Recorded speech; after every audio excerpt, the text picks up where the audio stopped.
এই উদ্ভাবক এমন একটি চেয়ার তৈরি করেছিল যা মাত্র 30 সেকেন্ডের মধ্যে একজন মানুষের শরীরকে ছাইয়ে পরিণত করতে পারত। প্রথমে সে এই মেশিন বানিয়েছিল শুধু কুকুর বিড়ালের মতো ছোট প্রাণীর মৃতদেহ নষ্ট করার জন্য, কিন্তু যদি এটা ভুল মানুষের হাতে পড়ে যায় তাহলে ভয়ঙ্কর বিপদ হতে পারত।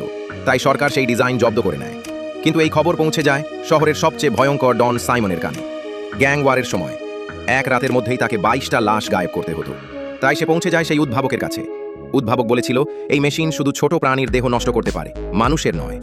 তবুও সাইমনের চাপে প্রথমবার মানুষের দেহের ওপর পরীক্ষা চালানো হয়। হাই ভোল্টেজের চাপে বিস্ফোরিত হয়ে যায় ট্রান্সফর্মার।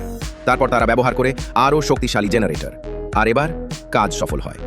এতে খুশি হয়ে সাইমন তাকে বিপুল টাকা দেয় এবং নিজের সঙ্গে কাজ করার প্রস্তাব দেয়। এরপর একটি ফাঁকা জায়গায় তৈরি হয় গোপন সেটআপ। বিশাল টাকার জোরে উদ্ভাবক মেশিনটিকে আরও উন্নত করে তোলে। এখন আর 30 সেকেন্ড নয়, মাত্র 10 সেকেন্ডেই শরীর ছাই হয়ে যেত।